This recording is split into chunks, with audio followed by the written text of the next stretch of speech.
As the touch of love, everyone becomes a poet. अगर किसी को प्यार छू जाए तो वो कवि बन जाता है। यहाँ पर मैं कोई आपको लव लेसन नहीं देने आई हूँ। यहाँ पर मेरा सबसे इंपॉर्टेंट टॉपिक है आज जो मैं आपको बता रही हूँ कि हम अपने रिलेशनशिप्स को कैसे स्ट्रॉन्ग बनाते हैं।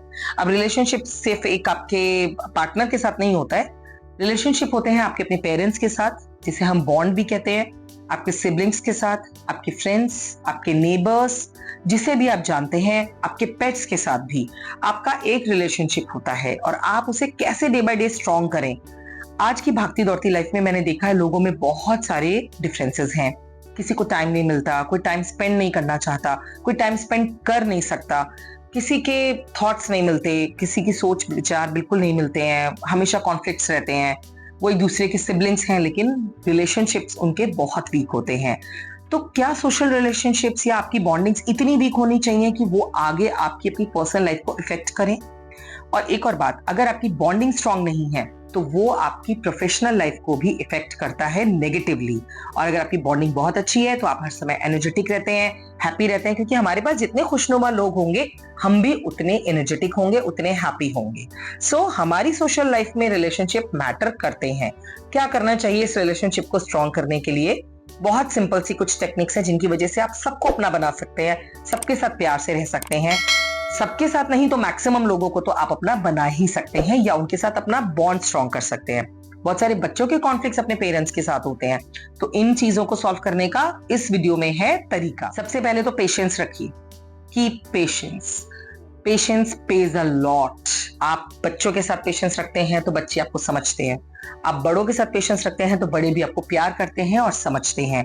वो वही बॉन्ड शेयर करते हैं जो आप उन्हें दे रहे हैं। So patience is the key for love.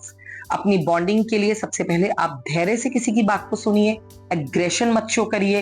हर वक्त अपनी प्रतिक्रिया आपको नोट नहीं करानी है कि आपको ये नहीं करना है, अरे नहीं मैं एग्री नहीं हूं। सुन लीजिए पूरी बात को पेशेंस के साथ, फिर आप अपनी प्रतिक्रिया बहुत पोलाइटली रखिए। आपकी बात सुनी भी जाएगी, मानी भी जाएगी और आपका रिलेशन खराब भी नहीं होगा। हमेशा प्रॉब्लम की सॉल्यूशंस ढूंढने चाहिए। कोई भी प्रॉब्लम किसी भी रिश्ते में आए, सबके में आती है, भाई बहन, मम्मी पापा, बच्चों में, पेरेंट्स में, फ्रेंड्स में, आपकी नेबर्स में, आए दिन आपके मिसअंडरस्टैंडिंग्स होती हैं, कॉन्फ्लिक्ट्स होते हैं, आर्ग्यूमेंट्स होते हैं, सबके साथ होते हैं। लेकिन आपको उनका सोल्यूशन ढूंढना चाहिए। कैसे आप उनका सोल्यूशन ढूंढ सकते हैं? बात करके, डिस्कशंस करके, समझ के। अगर आप कोई एडजस्टमेंट कर सकते हैं और सामने उसका बेनिफिट आपके आसपास के लोगों को हो रहा है तो कोई हार्म नहीं है। अगर उनके एडजस्ट कर लेने से आपके किसी अपने के फायदा हो रहा है तो कोई हार्म नहीं है। So first of all you have to make bonds by understanding each other with full patience। हर जगह पर आप अंडरस्टैंडिंग भी नहीं रख सकते। कई बार आपको रिस्पॉन्ड करना ही पड़ता है, हाँ या ना में जवाब देना ही पड़ता है। कई जगह तो स्ट्रांगली नो कहना बहुत जरूरी है। ये सबसे फेवरेट पार्ट होता है पेरेंट्स का। बच्चों को पापा पिकनिक जाना है, अकेले जाना है, ओवरनाइट की पार्टीज है, no I can not send you, अभी आप इतने बड़े नहीं हो गए हो। ये बहुत यूजुअली आप लोगों ने सुना होगा। बट इस केस में आप कैसे इस चीज को हैंडल कर सकते हैं? जो भी रिस्पॉन्सेज है पहले उन्हें सुनिए, उनके रूट कॉज पता लगाइए, कारण पता लगाइए कि अगर आपके पेरेंट्स ने आपको मना किया है तो क्यों किया है। जरूरी नहीं है कि आप वहां पर रायता बन जाए और वो संगवाना मुश्किल हो जाए। अपने पेरेंट्स को पूछिए आप क्यों मना कर रहे हैं। अगर उनकी प्रॉब्लम जेन्युइन है तो आप उनको सोल्यूशन दीजिए अगर आपके पास है, और अगर प्रॉब्लम जेन्युइन है, आपको रिस्क है, तो I think you should agree with their decision. हमेशा अपने पॉइंट को बहुत पोलाइटली उनके सामने रखिए। आपका काम है उन्हें रेस्पेक्ट देना because they are your well wishers. अगर उन्हें आपकी परवाह नहीं होती तो वो आपको पूछने की जरूरत ही नहीं थी। आप कहीं भी जाइए, कुछ भी कीजिए। सो एक रिलेशनशिप को स्ट्रॉन्ग बनाने के लिए सामने वाले को पोलाइटली अपनी बात रखने का आदी होना चाहिए। उन्हें हमेशा दूसरे की बात सुननी और एक्सप्लेन दोनों करनी जरूरी है। So try this technique and make your bond stronger day by day. सबसे पहले तो बेकार के डिस्कशन में मत पड़िए। कोई भी ऐसा कम्युनिकेशन जिसमें आपको पता है कि कॉन्फ्लिक्ट होकर ही रहेगा तो वो क्यों उठाना है? आप उसको पोलाइटली बात करना चाहते हैं, अगर बहुत जरूरी है तो करिए। अपनी पॉइंट को रखिए, पोलाइटली रखिए, लेकिन उनसे आर्ग्यूज मत करिए और वो कम्युनिकेशन ही मत टच कीजिए जिस कम्युनिकेशन का कोई यूज भी नहीं है या लीस्ट इंपॉर्टेंट है और उससे कॉन्फ्लिक्ट्स बढ़ सकते हैं। So let's not discuss the things with anybody which can spoil your relationship and totally unnecessary या टोटली इनवैलिड पॉइंट है तो उसके बारे में डिस्कस मत कीजिए, अवॉइड कीजिए। बहुत आसान होता है तोड़ना और सबसे मुश्किल होता है जोड़ना। हम अपने बड़ों से हमेशा ये बात सुनते हैं कि रिलेशनशिप्स को तोड़ना तो बहुत आसान है, जाओ आज से तुम मेरे फ्रेंड नहीं हो। जाओ आज से मैं तुम्हारा भाई नहीं हूं, आज से मैं तुमसे बात नहीं करूंगी, तो मेरी बहन नहीं है, मेरी दुश्मन है। ऐसी फीलिंग्स आती है ना मन में, तो ये तो बहुत ही आसान है, आपने खत्म कर दिया।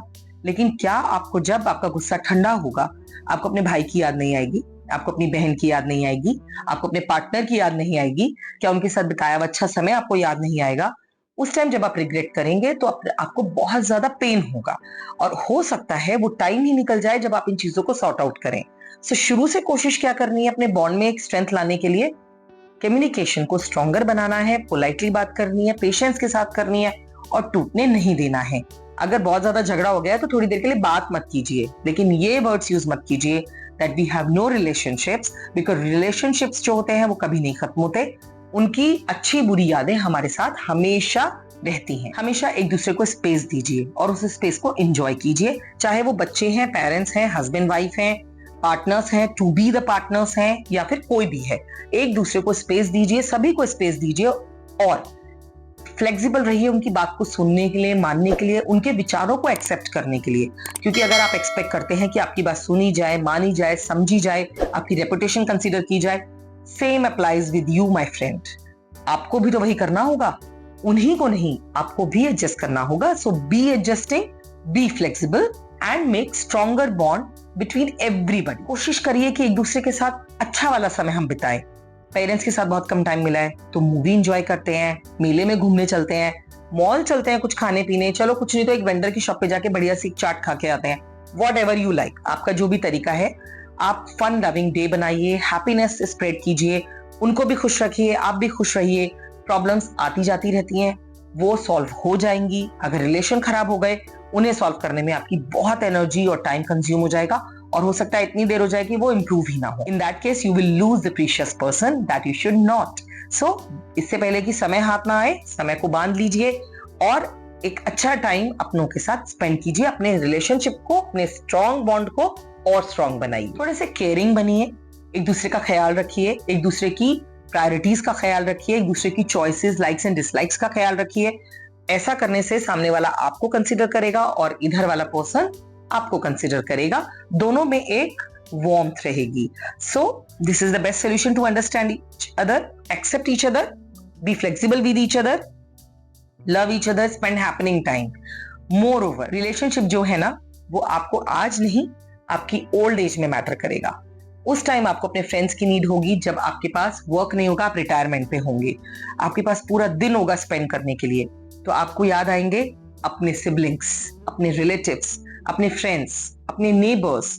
50 साल पुराने फ्रेंड्स को भी मैंने लोगों को 50 साल बाद कॉल करते हुए देखा है, because it means they miss them. कुछ तो ऐसा होगा ना कि वो आपको इतना मिस कर रहे हैं। So stay in touch, be in touch. I आप ओल्ड हैं, आप यंग हैं, आपके पास अब पेंशन आती है, पैसे की कोई दिक्कत नहीं है, लेकिन समय बहुत है, कहाँ बिताएं? तो अपने रिलेशनशिप्स को उस समय के लिए इन्वेस्ट करके रखिए जब आपको उसकी सबसे ज्यादा जरूरत होगी। Stay strong, be together, and be happy. Thanks for watching. Subscribe to our channel.